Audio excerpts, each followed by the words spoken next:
오늘은 외교, 통일, 안보 분야 대정부 질문이 열리는 날인데요. 핵심 장관들의 불참 통보에 야당 반발이 거세지며 결국 저녁에야 시작할 것으로 보입니다. 국회에서는 오늘도 여야를 막론하고 의료계가 여야 의정 협의체에 참여해야 한다는 목소리가 나왔습니다. 국회 연결합니다. 강민경 기자. 네, 국회에 나와 있습니다. 네, 오늘 이틀째 대정부 질문 원래 오후 2시에 열렸어야 했는데 개의 시간이 늦춰졌네요. 네, 여야 원내대표가 본회의 시간을 5시간 늦추기로 합의하면서 대정부 질문은 오후 7시에 열릴 예정입니다. 김용현 국방부 장관과 조태일 외교부 장관이 국제회의 참여를 이유로 대정부 질문에 불참하겠다고 통보하고 야당이 강하게 반발한 게 불씨가 됐습니다. 특히 박찬대 원내대표는 국무위원들이 윤석열 대통령을 따라 대놓고 국회를 무시하고 있다고 목소리를 높였습니다. 함께 들어보시겠습니다.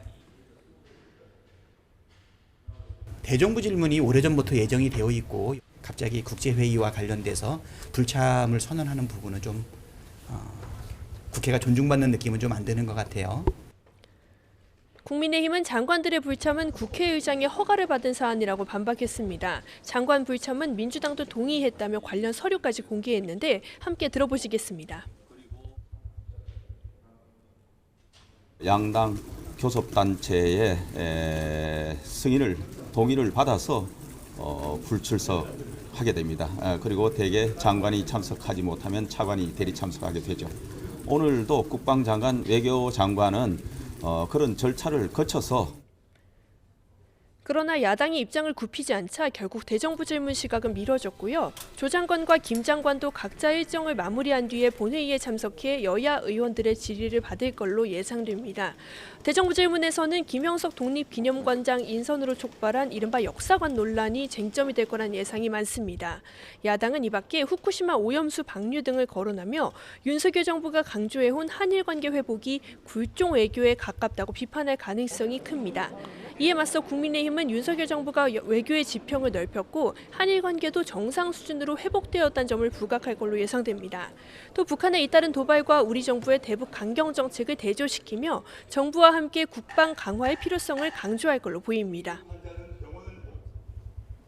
네, 의정 갈등도 짚어보죠. 여야 의정 협의체가 필요하다는 데는 이견이 없지만 세부 의제를 둘러싼 여야 입장이 조금씩 다르다고요.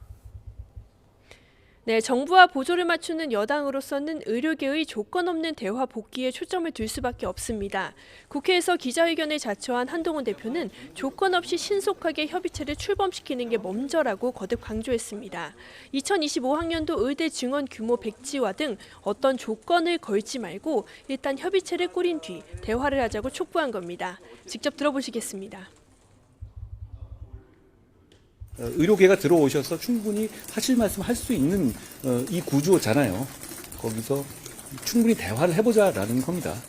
여러 가지 생각들이 있으시겠지만 참여해 주셔서 여기서 한번 대화를 해주시면 좋겠다는 그런 간곡한 부탁을 드리는 거예요. 김상훈 정책위의장은 수시 모집이 진행 중인 2025학년도 정원 수정은 불가능하다고 선을 긋기도 했습니다. 더불어민주당 역시 의료계 참여를 촉구하지만 의료 공백 사태 정부 책임론을 조금 더 부각하는 모습입니다. 진성중 정책위의장은 기자회견을 열고 국민 불안과 응급 의료 상황은 이미 임계치를 넘어서고 있는데 정부의 정책 혼선과 무능은 끝을 보여주고 있다고 날을 세웠습니다. 의료계의 요구사항에는 2025학년도 정원 원점 재검토는 현실적으로 불가능하지만 정부의 사과 부분은 꼭 필요하다고 강조했습니다. 직접 들어보시겠습니다. 이런 의료 대란을 불러일으킨 데 대해서 사과하고 또 그 책임자에 대해서 분명하게 문책함으로써 의료계를 좀 달래야 한다고 생각합니다. 이런 사전 조치를 통해서 성난 의료계를 달래면서 일단 테이블에 앉게 하도록 해야 하지 않겠습니까? 정리하자면 의료계의 조건 없는 협의체 참여를 우선시하는 여당과 이를 위해서는 정부의 태도 변화가 먼저라는 야당 입장이 다른 상황인데요. 이와 별개로 양당이 계속 의료계와 비공개 접촉을 이어가는 상황으로 파악돼서 논의 진척 여부가 주목됩니다. 지금까지 국회에서 YTN 강민경입니다.